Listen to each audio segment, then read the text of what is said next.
This is going to be a more serious video because I'm going to be talking about my previous mental health issues, diagnoses, and suicidal thoughts and attempts.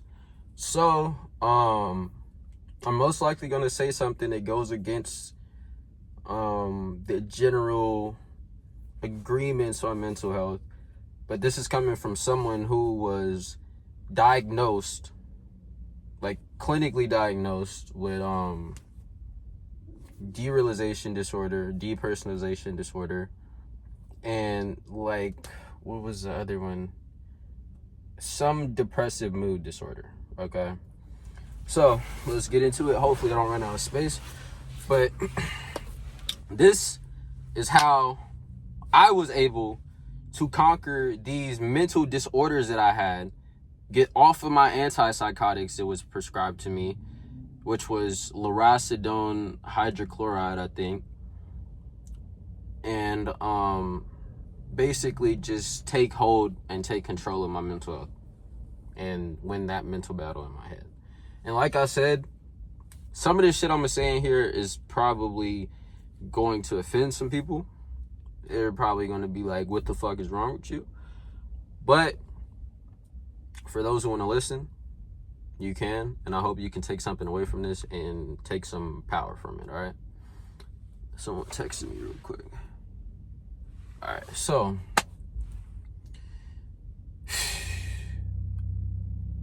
let's talk about it, okay? So from like a pretty young age, I say probably 13, from 13 to early 19, I struggled with depression, derealization, and suicidal thoughts, and I had one suicide attempt. All right, so first, let's just get to the root of it. All right, so growing up, I didn't really have my father in my life. I didn't have my dad in my life. Luckily, me and my dad have a great relationship now. I fucking love my dad. He's fucking awesome. But I didn't have my dad in my life, right? And growing up, also didn't really have, like, I wouldn't say I was like poor, but we wasn't rich. All right, so with that comes confusion as a child, right? Not having your dad in your life, seeing other kids with their dads, and like little events at school where people would be there with their dads or talk about their dads, whatever. Like, as a kid, that kind of can throw you off a bit and be like, why the fuck don't I have a dad? Why don't I have these things? And it just built up some anger in me, like, as a child. And then I was also the smallest person in damn near every room that I walked in until I was about, I say I didn't start really, honestly, bro, probably not till like late 17 or like 18 where I really started putting in work in the gym. And then, like puberty and everything, like actually looking like somewhat like an adult. So, not having a father, kind of financially unstable at home, like my mom being like stressed out about shit at home, and then, like just dealing with a lot of bullshit at home, and not having my dad, not having some of the things that other kids have. I wouldn't really say that I was like poor. Like, I had clothes and food to eat and shit, but like when it came to like like newer shoes and like keeping up with all that shit, like, nigga, I didn't have that shit. Has like maybe sometimes, right? And even if we did get some shit, it was like push and pull. Anyway, back to it. I'm kind of talking in a circle, but so I was really angry, right? Because I feel like it was a mixture of all those things, and also like having a Napoleon complex and not really having like my actual dad in my life. And so I would fight at school a lot. I got in trouble for stabbing a kid for calling me a midget. I would throw desks. I would kick people in the balls. I would punch people in the jaw. I would slam kids' heads into the wall just because I felt like I needed to, right? But let's fast forward to, say, like almost high school, right? And let's say like 8th grade, 7th grade, whatever. And usually at this time, this is where everybody's in puberty. This is where people are getting taller. This is where people are getting stronger. And, you know, people are growing up, right? And I see all these people around me growing up, getting taller, getting stronger. And I'm just staying the same. My voice isn't changing. Not progressing in puberty at all. I can't relate to some of the stuff that they're talking about because my puberty is not fucking progressing, right? So this made me somewhat insecure. And then I was already the smallest guy in the room, but as I progressed in age, kids my age were bigger than me and stronger than me and got more attention from girls than I did. And I always just felt like just really insecure. And I was already dealing with insecurities, like in my self-image. And everybody knows, like, especially as a teenager, being in that early stage of like kind of self-discovery, you're trying to figure out who you really are, and just that whole little process can be stressful for a kid, because like you're going from being this little ass kid to trying to grow up, and with that comes identity issues. You know, some people develop eating disorders, some people, you know, but generally the people with like the short end of the stick just develop like insecurities. And that's what I did. And I was always insecure about my height and like just my body in general. And I was skinny as fuck. I was probably like 90 pounds or 100 pounds in like 9th grade, like soaking wet. And like I was already dealing with being made fun of all the time. But in high school, it just kind of got to me more because I was more conscious about it. You know, like being a little ass kid, if somebody makes a comment about your body, you're like, what the fuck are you talking about? Like, my mom says I'm cool, so fuck you, right? But when you start trying to become someone or like grow into yourself, those comments get to you a little more. And like people would wrap their fingers around my wrist, people would push me around, people would make fun of me all the time, people would call me a midget, people would just push me around and not take me serious. Like I was 16, 17, I would go to a restaurant with my family, and like I'm a teenager, and they would hand me a fucking kids menu everywhere we went. Like it got to the point where my mom would try to hurry up and talk to the waitress or the waiter before they got any menus out, because she knew that this was some shit that I was dealing with. So like my mom would literally hurry up and be like, oh no, I just need one kids menu, because like my little brother. And they were like, oh, okay. But anytime she didn't do that, like I'm 16, 15, 17 years old, whichever one, and I don't think 17, I say 15, 16. I feel like it started changing more at 17, but let's say 15, 16 just to, yeah. But yeah, bro, just not being taken serious and being the smallest person, already dealing with insecurities. And then I started hiding my body. I started really just being a victim in my own head, and I just spiraled down. You know, like life events goes on, and you know, stressful situations, school, bullying, self-image issues just caused me to spiral down. And eventually I felt like so helpless and so alone that I wanted to end my life. And I would think about suicide a lot. And one time, I won't get into too much detail, but when I was a bit younger, my stepbrother at the time, when my mom was, you know, anyway, but let's just say my stepbrother, had walked in on, he like busted in my room while I was like setting things up to hang myself, right? And like I had this shit right here, and bro busted in the room. I hurried up and took it off, and then, you know, like being younger, you know, you don't really take shit like that too seriously, so we just played it off as a joke. But you know, so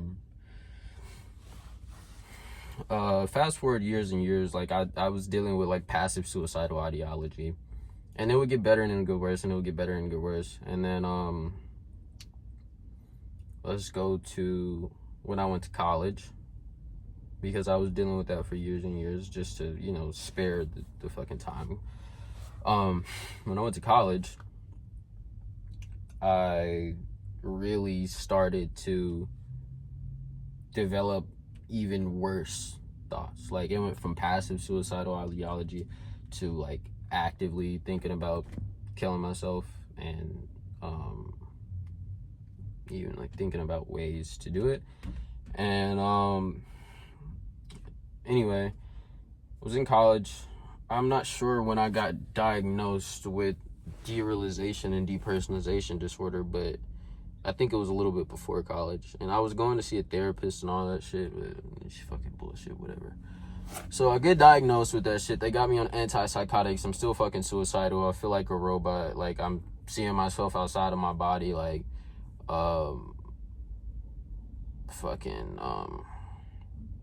not feeling like a real person. You know, not feeling like people around me were real.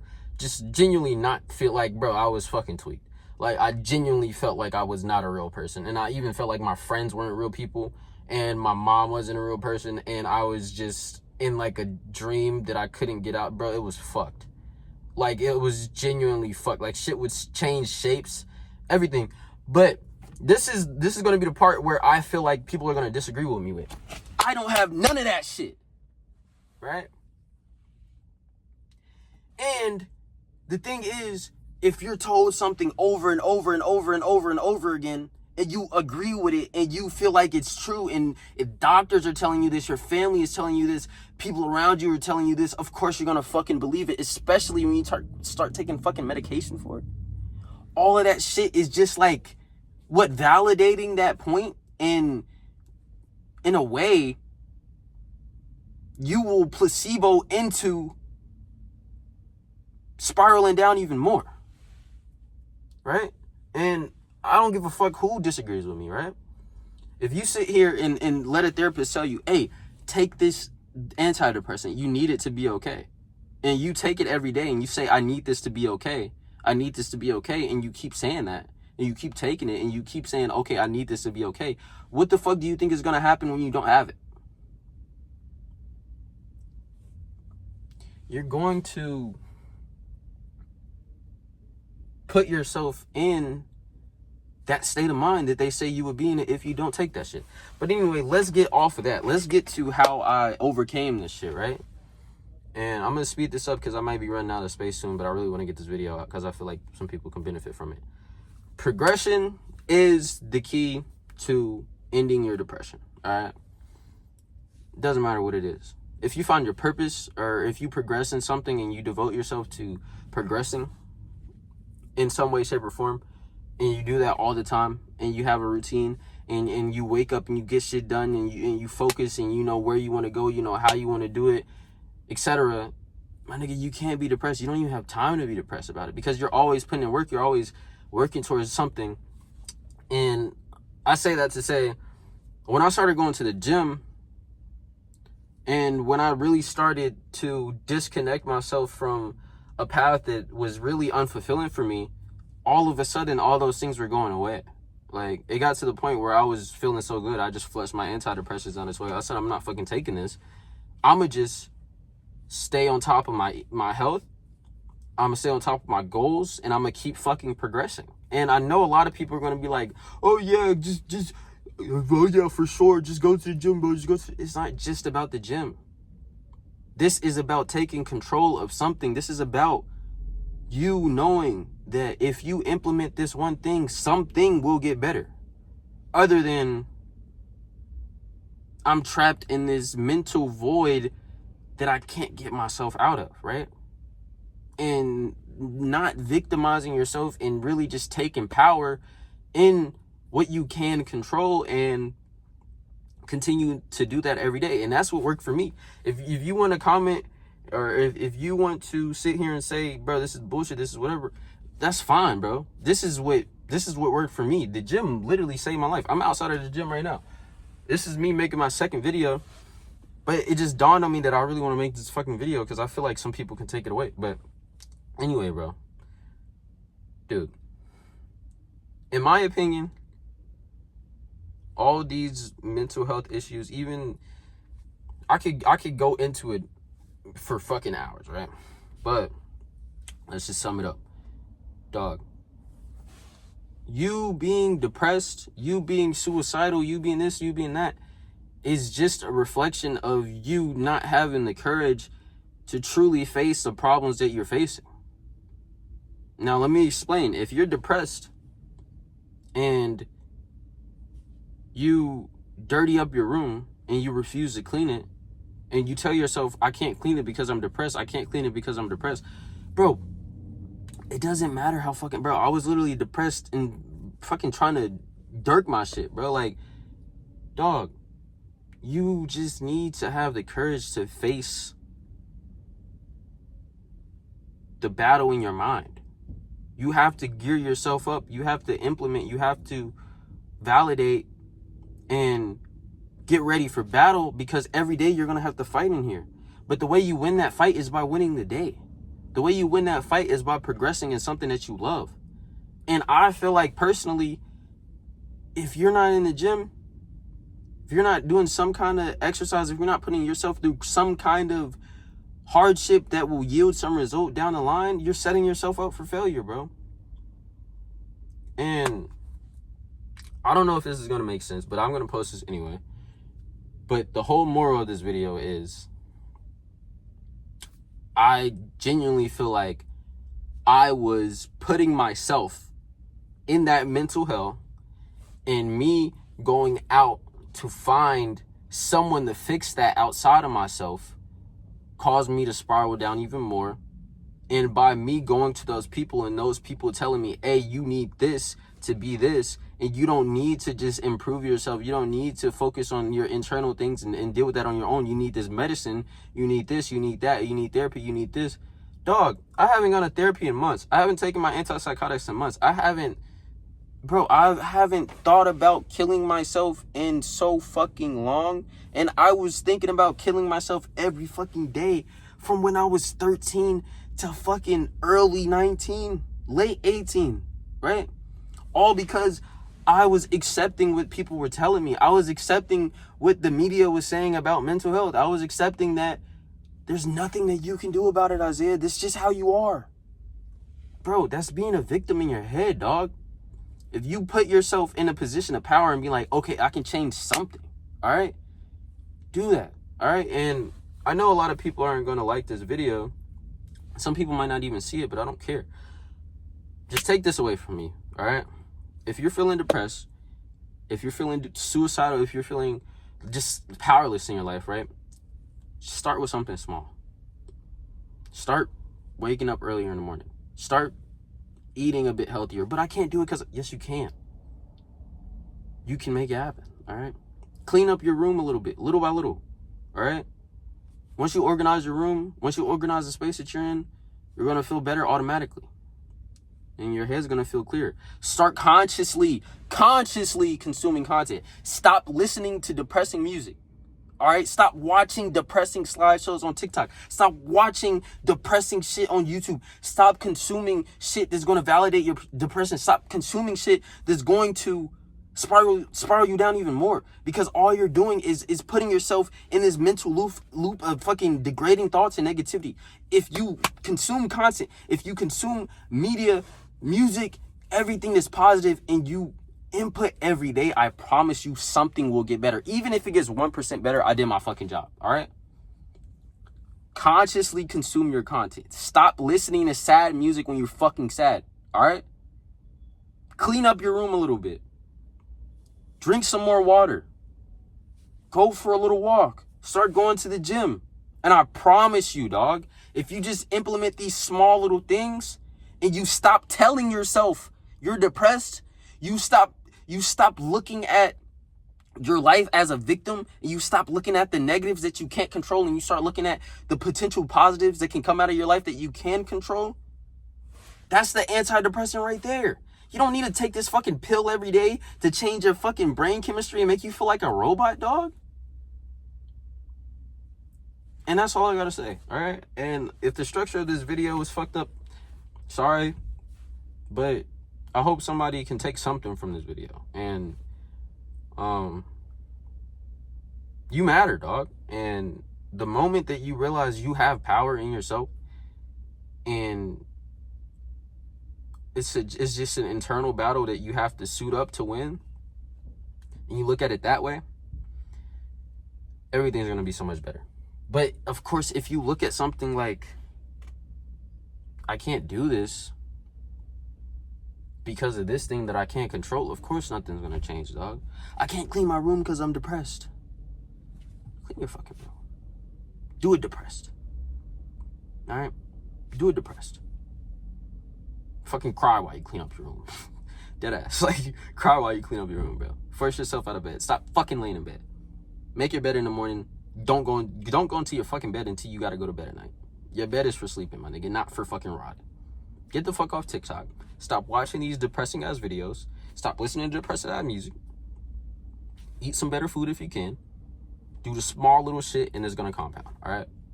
I love y'all, and you guys matter. But at the end of the day, you need to make the change, and you need to stop being the victim in your head. Alright? I'm about to go get a fucking burrito. I've been here since 6:40 in the morning. It's probably like 10 now.